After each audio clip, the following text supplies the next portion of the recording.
Entonces, ahora vamos a ver del capítulo 8 del libro de Felder, operaciones con cambio de fase. Y aquí nos dice, considera agua líquida y vapor de agua, cada uno a 100 grados centígrados en la atmósfera. ¿Qué esperaría que fuera mayor? Un líquido, o sea, aquí sería U líquido, que es específica, o U vapor, la energía interna de vapor. Y aquí nos dice que la energía interna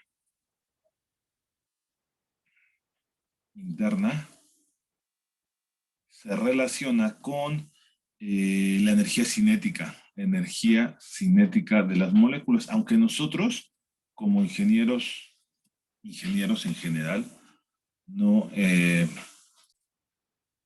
aunque nosotros como ingenieros no vemos a nivel molecular, pero sí esto a su vez está relacionado con la temperatura, ¿no? La energía interna. Entonces, aquí está a 100 grados centígrados y una atmósfera. Por eso aquí puse las tablas, la tabla B5. Entonces, aquí, dice la respuesta correcta es que U vapor va a ser mayor.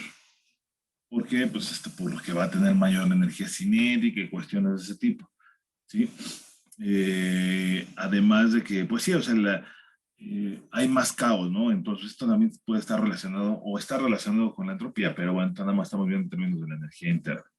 También dice que al examinar la tabla B5 se observa lo dramático que puede ser la diferencia entre un líquido y un vapor. Para el agua a 100 grados centígrados, que está aquí en la tabla B5, entonces esta columna la voy a poner acá porque luego no, esta es la de U vapor, este es vapor, no, este es agua líquida, este es vapor. Entonces, a 100 grados centígrados, que sería este valor, ahí está. Entonces, esta es la de líquido y esta es la del vapor. Dice, la U del líquido es de 419 joules, kilojoules sobre kilogramo, y del U de vapor 2507 kilojoules sobre kilogramos. La diferencia de entalpía específica igual a H igual a U más PB, o sea, aquí esto es de la definición, H es igual a U más PB específico, es aún mayor debido a que el vapor tiene un volumen específico mucho mayor a la misma temperatura y presión. Entonces aquí a ver, déjenme ver, este es el del, este es 3 órdenes de magnitud, este es el del vapor al del líquido, ¿sí? Entonces es mucho mayor. Y aquí lo podemos ver, bueno, aquí se lo puse, esta es la de líquido, de la entalpía. Esta es la de líquido, pero la entalpía, esta H líquido, este es H o delta H de vapor, de vaporización, y este es H de vapor. Entonces es es más grande. ¿Sí? Los cambios de fase como fusión y evaporación por lo general van acompañados de grandes cambios de energía interna y entalpía, como en el ejemplo que se acaba de ver, que fue el ejemplo de balance de energía de una caldera de recuperación de calor residual. ¿Sí? Entonces aquí tenemos esto. Ahí está. En consecuencia, los requerimientos de transferencia de calor en las operaciones con cambio de fase, o sea, con cambio de fase, eh, tienden a ser considerables. A ser considerables.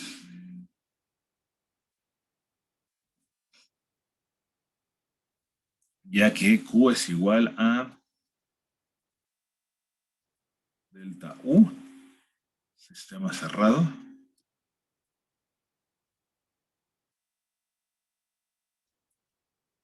de volumen constante. V constante, ¿no? Por eso les digo que cuando utilizamos la energía interna es cuando se utiliza un volumen constante.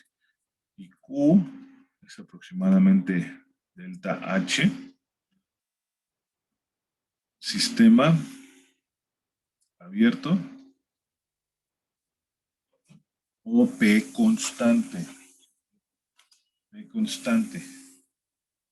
Entonces, los siguientes párrafos describen procedimientos para escribir y resolver balances de energía para operaciones de este tipo, o sea, donde hay cambio de fase. La discusión se limitará a los cambios de fase entre líquido y vapor, evaporación, condensación, que es el paso el inverso, y sólido y líquido, fusión y congelación. Sin embargo, estos métodos pueden extenderse en forma directa a otros cambios de fase, como la sublimación, transformación de sólido en vapor, y la conversión de una fase a otra. Entonces, ahora ahí estamos. Calores latentes. Y aquí el cambio específico, me voy a poner de entalpía, le voy a poner aquí esto, el cambio específico,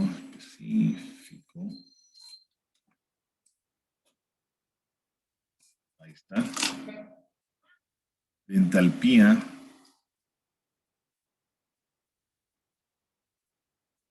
asociado con la transición, la transición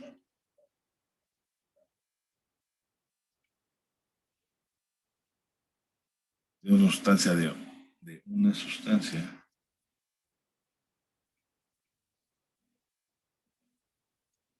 de una fase a otra,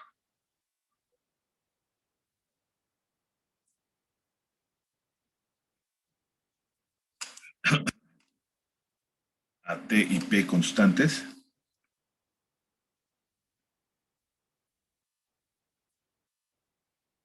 Esto implica o se le denomina calor latente.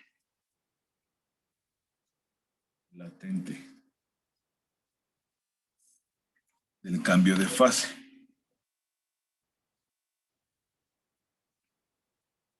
Entonces no es lo mismo cambio de entalpía específica que cambio específico de entalpía. Aquí luego hay como que me da un poco de confusión, pero si otra vez si lo vemos, mira. A diferencia del calor sensible, el cual se asocia con los cambios de temperatura para un sistema de una fase, por ejemplo, el cambio específico de entalpía delta H, que esto es el igual delta H, para la transición del agua líquida, o sea, el agua líquida a el vapor a 100 grados centígrados y una atmósfera, ¿sí? Que es igual a 40.6 kilojoules sobre mol. Es por definición el calor latente de vaporización. Latente de vaporización. Y eso es lo que les digo, esto viene más a rato, más adelante lo vamos a ver, pero es la cantidad, físicamente lo que podemos expresar es el calor latente de vaporización, es la cantidad de energía que se requiere para pasar de la fase líquida a la fase vapor, y esta cantidad de energía de 100 grados centígrados y una atmósfera van a ser 40.6 kilojoules por cada mol de agua, en este caso. ¿Sí? Bueno, entonces aquí está el calor latente de vaporización, que también lo pudiéramos ver como el inverso, el proceso inverso para la condensación, nada más que ahí luego lo que se hace es utilizar el signo negativo, como la cantidad negativa que va a desprenderse. ¿Sí? Entonces, sí, va a ser menos 40.6 para la condensación. Entonces, esto también lo podemos ver con signo negativo para el proceso de condensación. También, si tenemos el delta H de fusión, que se funde un sólido, un líquido, va a ser el proceso inverso, con signo negativo, la solidificación, pasa de la fase líquida a la fase sólida. Entonces nada más hay que tenerlo en cuenta. Aquí dice los calores latentes. Y eso también es importante, esto de los, el delta H y todos los calores latentes para los dos cambios de fase más comunes. ¿Cuáles son los más comunes? Pues el de fusión,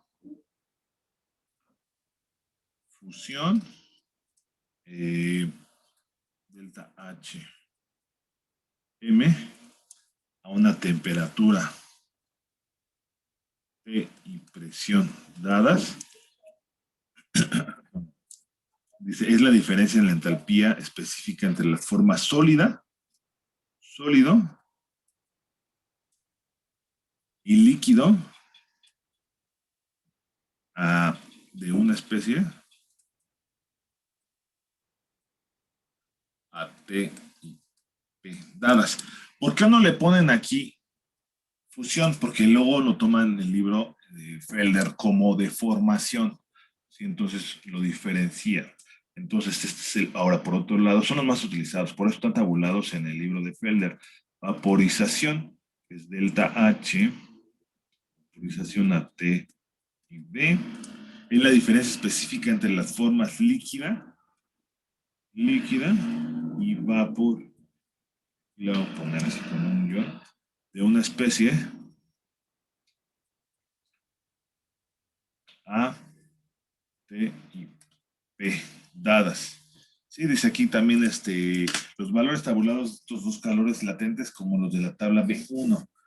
B1, aquí nada más puse algunos, estos los vamos a utilizar más adelante. Si no me recuerdo quién lo he puesto. Sí, ahí está. Bueno, esto lo vamos a ver más adelante. Ahí está. ¿Sí?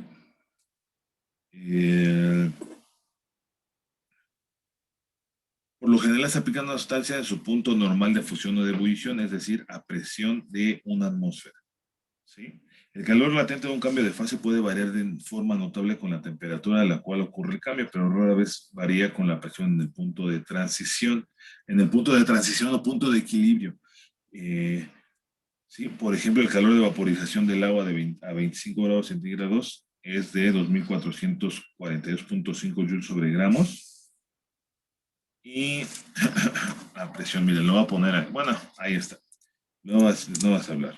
A presión de 23.78 milímetros de mercurio y 2442.3 a presión de 760 milímetros de mercurio.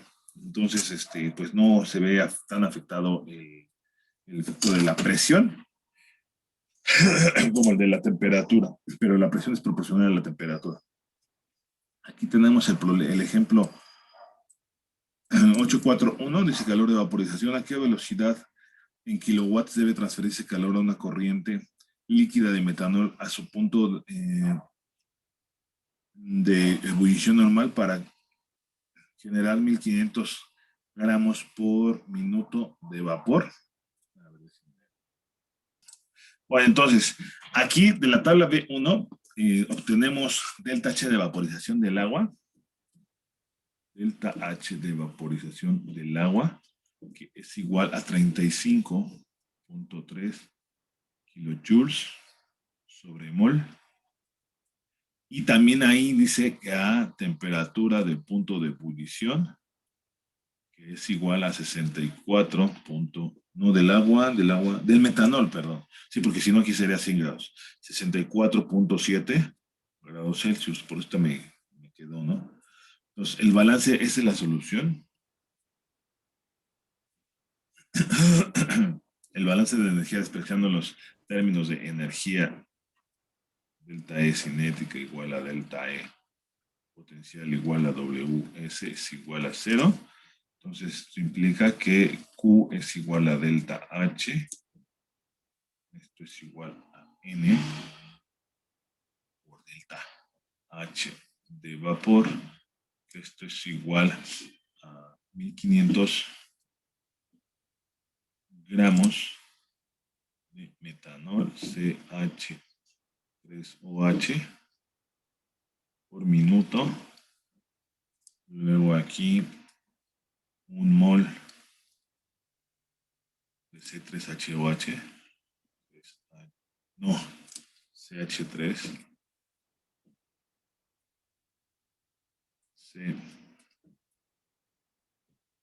CH3OH, que es el peso molecular, entre 32 gramos de CH.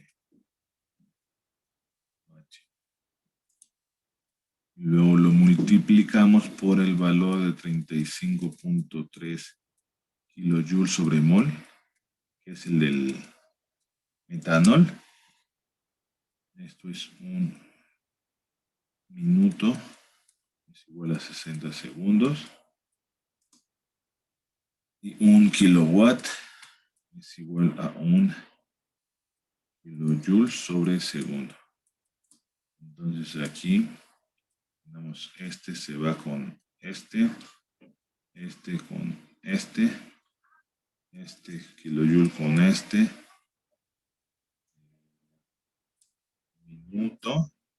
minuto y este con este. Por lo tanto, Q es igual a 27.50. Me salió 27.57. 57 kilowatts, ¿no, Alejandra? Ahí está. Sí. Sí. Entonces, está relativamente sencillo. Otra vez, ¿no? Hay que ver lo de la tabla B1. Esto otra vez es. Voy a poner aquí. Tabla B1. Se obtuvo esto. Otra vez nosotros también como ingenieros pues tendemos a ir a tablas o a gráficas, que es lo que les digo que vamos a ver en la siguiente clase, la parte de los carta ciclométrica. ¿Sí? O entonces, continúo con este ejemplo, que es el ejemplo 8.4.2, vaporización y calentamiento.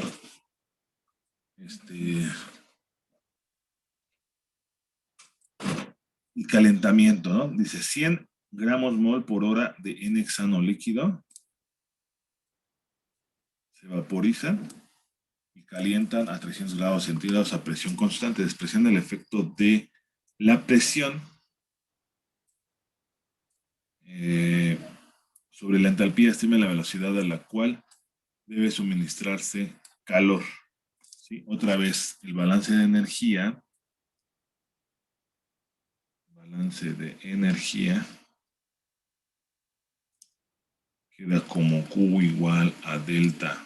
Así que es que aquí con puntito delta H es igual a N por delta H específica.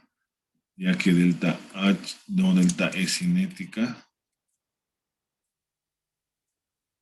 es igual a delta E. Potencial igual a WS igual a 0. ¿Sí? Aquí tenemos esta figura que hay diferentes rutas, aprovechando que la entalpía es una función de estado, no importa la trayectoria, lo que nos interesa es el estado inicial y el estado final. Entonces,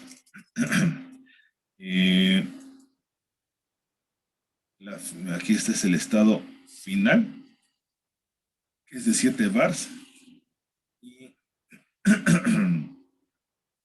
300 grados centígrados. Hay diferentes rutas. Entonces aquí está el estado 1. Puede irse, esta nada más pasa de la fase líquida a la fase vapor, ¿sí? A la misma temperatura, y aquí lo que se hace es aumentar la temperatura de 25 grados centígrados a 300 grados centígrados. Esa es una de las tantas rutas. Esta otra ruta, estado 1, estado 2, va a aumentarse hasta los 69 grados centígrados, se disminuye una atmósfera, después de aquí ocurre el cambio de fase, y luego de aquí a acá se aumenta la temperatura y la presión, aunque luego estamos viendo que la presión no afecta tanto, pero bueno. Aquí esta es otra, en la ruta del estado 1 al estado 2 al estado 3, se incrementa aquí a 146.6 grados centígrados. Y luego ya de aquí se aumentó la presión y ocurre el cambio de fase. Aquí en el estado 3 al estado 6. Y luego ya de aquí a 300 grados centígrados. ¿Sí? Pero, ahí tenemos el pero, ¿no? Un pelito en la sopa. Entonces, aquí vamos a ver que de la tabla es cercana a 146 grados centígrados, que sería esta, que es tipo donde está mal este signo de admiración. Entonces, de la tabla B1, otra vez, vamos a la tabla B1 del libro de Felder, el delta H de vaporización es igual a 28.85 kilojoules sobre mol. Y esto a 69 grados Celsius. Por eso, acá está esta temperatura de 69 grados Celsius. Para que ocurra el cambio de fase, ya sea de estado 2 al estado 5, es donde tenemos el valor. Aquí no tenemos el valor, ahorita vamos a ver. Por tanto, es necesario encontrar una trayectoria que lleva el estado de líquido a vapor a 69 grados centígrados en vez de a la temperatura real de vaporización. Esta es la temperatura de vaporización. Temperatura de vaporización, que es 146 grados centígrados. Yo les digo que la entalpía es una función de estado. Entonces, como ya tenemos este valor a esta temperatura de 69 grados Celsius, si conociéramos, bueno, aquí, si conociéramos el delta H de vaporización a 146 grados centígrados y tuviéramos ¿cómo se llama? El valor a 7 bares, nos iríamos por la trayectoria A, B, E y H, o sea, toda esta trayectoria. O si tuviéramos el cambio de fase a 25 grados y 7 bares, pues tendríamos que irnos a esta que sería más directa, ¿no? F. Pero como tenemos el valor a 69 grados centígrados, entonces por eso se propone esta temperatura. Se propone con base en el valor tabulado que se tiene para el calor de vaporización. ¿Sí? Ahora, entonces, ya a partir de todas las trayectorias que hay, del estado 1 al estado 4 al estado 7, pues ya dijimos que a menos que tuviéramos el DTH de vaporización, aquí a menos tuviéramos el DTH de vaporización a estas condiciones de temperatura y presión.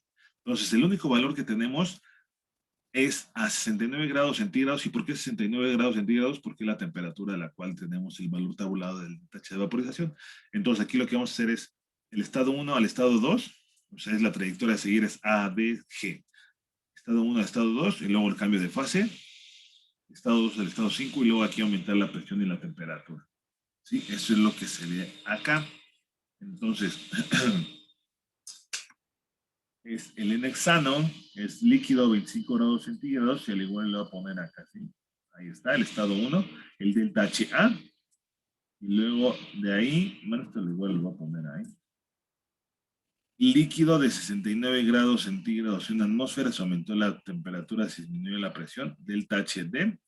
Entonces aquí ocurre el cambio de fase y el delta HG, ahí es en la misma fase vapor, pero se aumenta la temperatura y la presión. Ahora, entonces aquí ya se ve los diferentes pasos, delta HA, delta HD y delta HG. Entonces, eso ya ahora se va a hacer matemáticamente hablando. Entonces, el delta HA, estamos en la misma fase líquida, delta HA, aunque aquí se disminuye la presión, la temperatura se aumenta y aquí se contempla el efecto de la presión. ¿Cómo? Con esta ecuación B específico por delta P más la integral de 25 a 69 grados Celsius de la capacidad calorífica 6H14 en la fase líquida de T. ¿Sí? Entonces, de la tabla B1 se obtiene que la gravedad específica es igual a 0.659. Esto implica que podemos determinar la densidad, que es igual a 0.659 kilogramos por litro. ¿Sí? De la tabla B2, en fase líquida, eso también lo podemos ver, no lo tengo aquí, pero está en CP, es igual a 0.21, 63 kilojoules sobre mol grados Celsius. Y aquí también marca que una atmósfera es igual a 1.013 bar, que luego para fines prácticos es una atmósfera es aproximadamente igual a un bar, ¿no? Entonces lo voy a hacer aquí, delta H A es igual al volumen específico. El volumen específico también se saca de... Ah, no, pues es de la densidad, ¿no?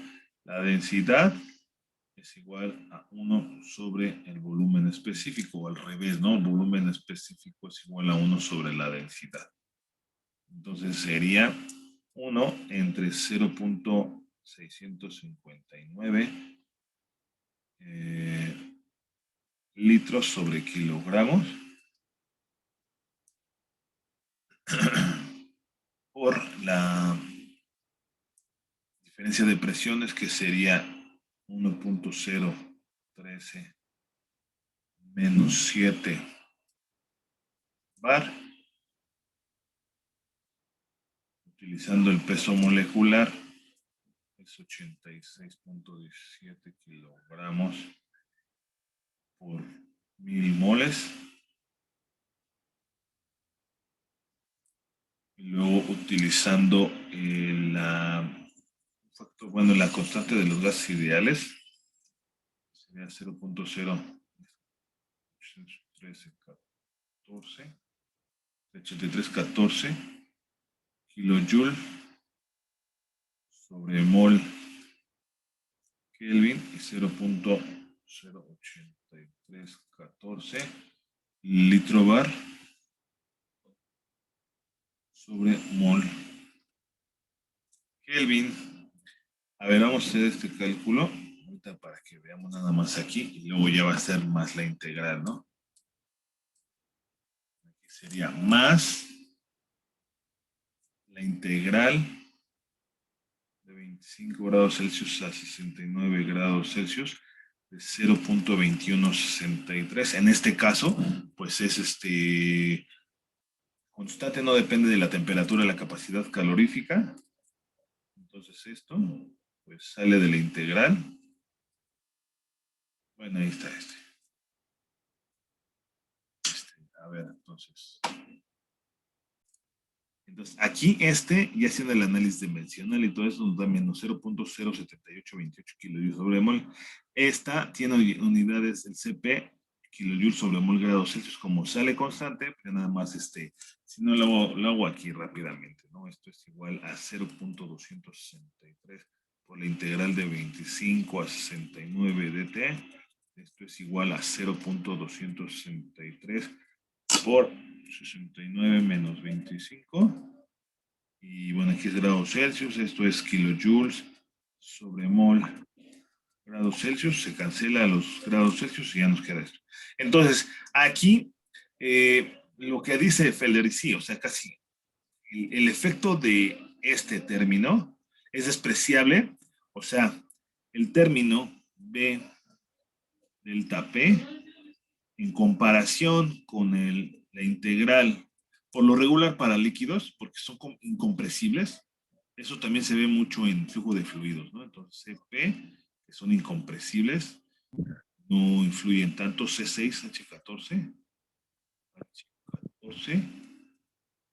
líquido DT es mucho mayor. Por lo tanto, delta HA es aproximadamente a solamente el término de la integral, o sea, 11.57, y se puede aproximar bien.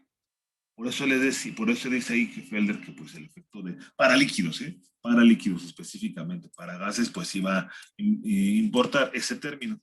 Entonces, ahora vamos por Profe, otro. es Sí, 21.63, no 2.63.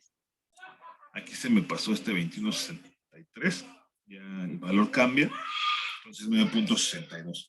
Ahora, para el caso del delta HD, la voy a poner aquí, delta HD, que va a ser igual al delta H de vaporización.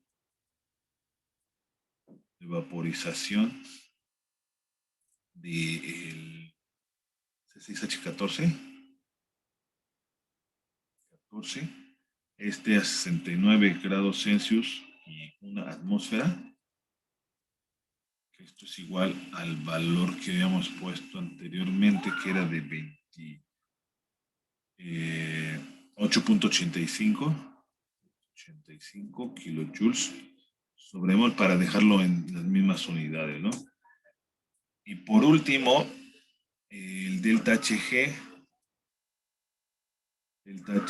que es igual a la integral de 69 grados Celsius a 300 en fase vapor del CP del C6H14 DT, donde CP de tablas del C6H14, que es de la tabla B2, ¿no? B2. Lo voy a poner aquí, ya no la voy a hacer. Esta ya nada más se hace haciendo las integrales.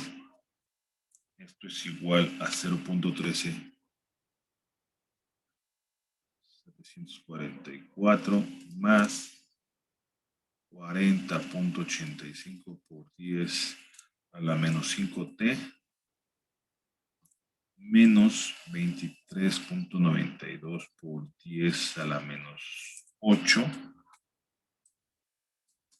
t cuadrada. En las de gas, eso sí lo he estado viendo, que en la de la fase gas tienen esta funcionalidad más grande. En la fase líquida son 1 o 2 términos, ¿no? Por lo regular un término en la fase líquida. Más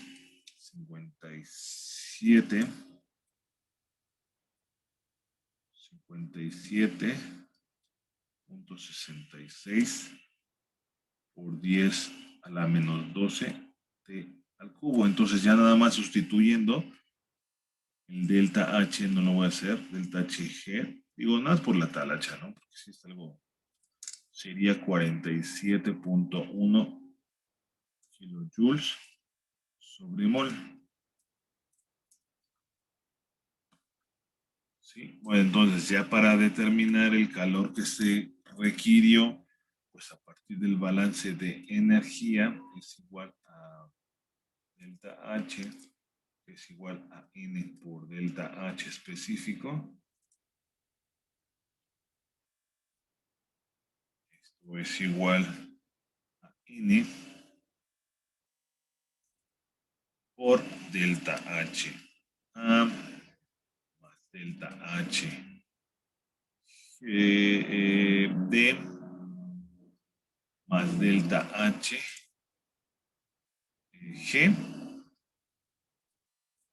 Entonces aquí esto lo va a poner esto. Serían 100 mol por hora.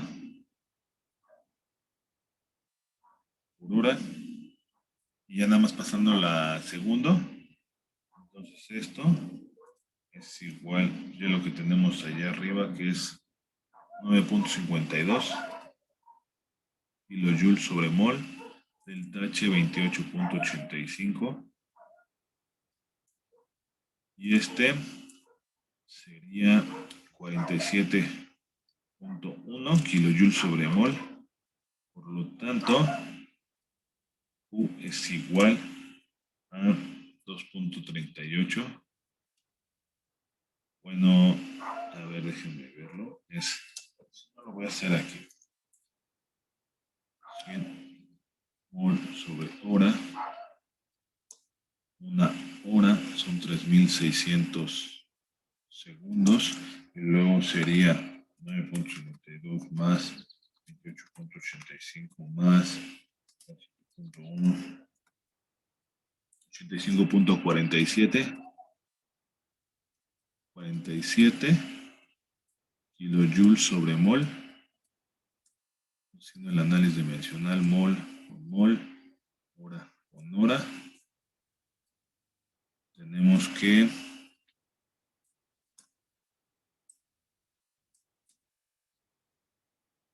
por 100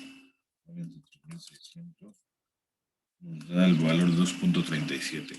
Q es igual a 2.37 kilojoules sobre segundo, que es igual, esto también lo ponemos como kilowatt.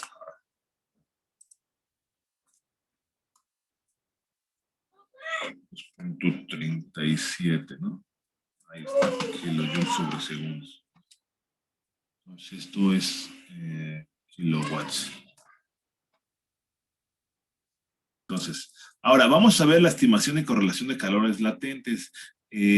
Como les había dicho anteriormente, uno de los puntos importantes a determinar es los calores latentes de vaporización, fusión y sublimación.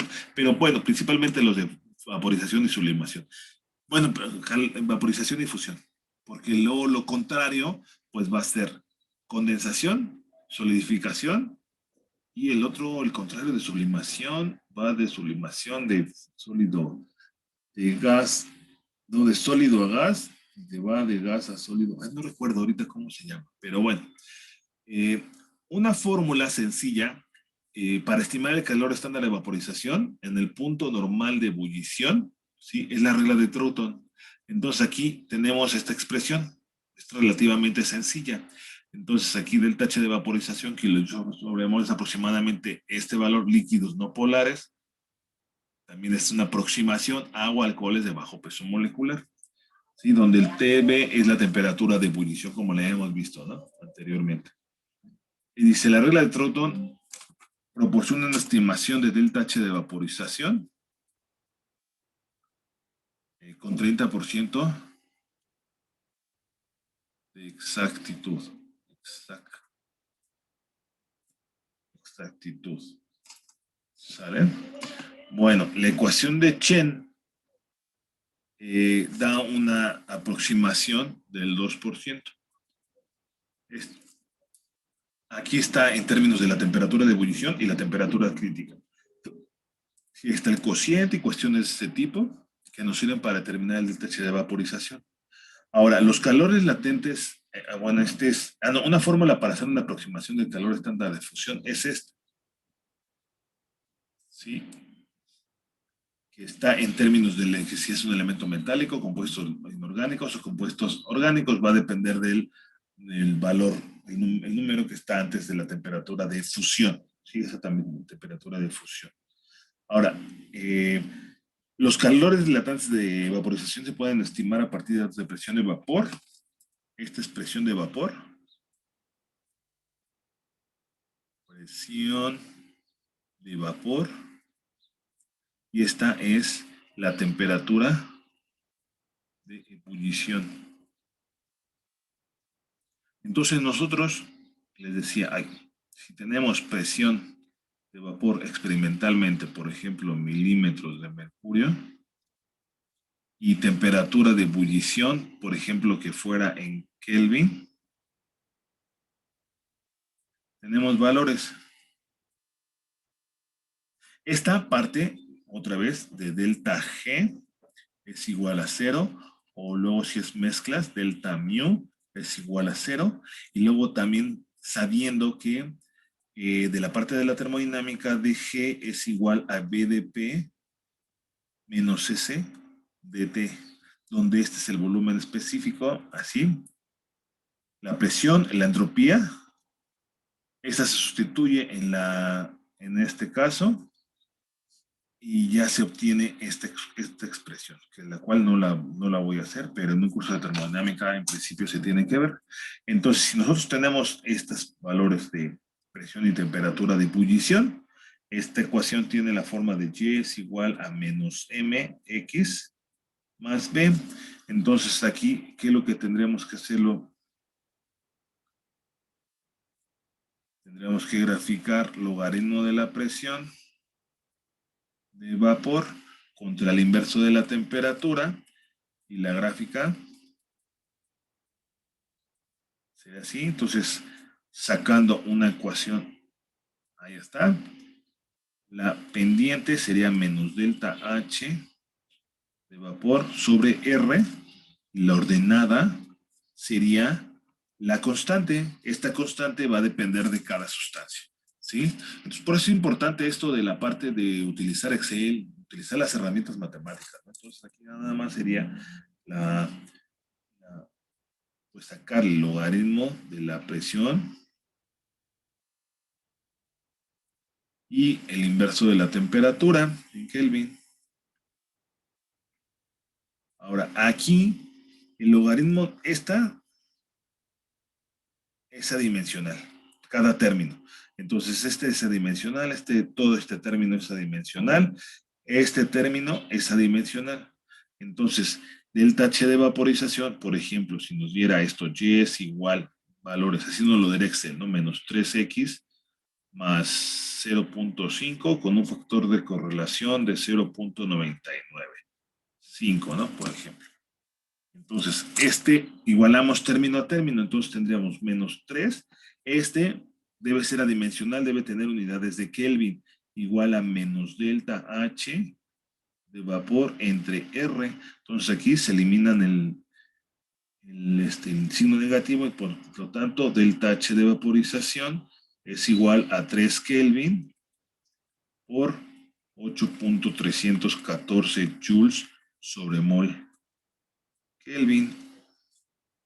Entonces aquí este Kelvin se va con este Kelvin y ya aquí ahí está. Entonces delta H de vaporización es aproximadamente 8 por 3, 24.9 joules sobre mol. Eso es lo que se tiene que hacer para determinar el delta H de vaporización. Y ya, para determinarlo para una sustancia pura. Bueno. Continúa, doctor. Bueno, entonces, ecuación de Clapeyron. Esta ecuación como que es antes de esta. Primero tenemos la ecuación de Clapeyron y luego ya utilizamos la forma integrada. Se separan variables, es una ecuación diferencial. Se separan variables y se integra para obtener esta ecuación, que es la ecuación ya integrada, la ecuación de Clapeyron, ¿sí? La que está arriba, ¿sí? El calor de vaporización a temperatura dada y cuestiones. Entonces, aquí tenemos la correlación de Watson, que nos sirve para determinar a diferentes temperaturas. Delta H de vaporización a temperatura 1, y la queremos, no sé, una temperatura mayor, y está en términos de las temperaturas críticas y las temperaturas, ¿no? Elevada a la 0.38. Aquí no sé si lo hubiéramos podido hacer, tal vez se pudiera hacer, determinar el delta H de vaporización. Pero cambiaba la presión. En el de acá también, cambiaba la presión, y ahí también. O sea, lo que estaba pensando es utilizar este delta H de vapor y utilizar la correlación de Watson, pero también este es a 69 grados centígrados, pero también la presión ahí, al igual y podría ser interesante hacerlo con la correlación de Watson, y a ver si también cuadra que el efecto de la presión no es tan relevante, y que diera más o menos los mismos resultados en el ejemplo anterior. Pero bueno, entonces hasta aquí lo vamos a dejar.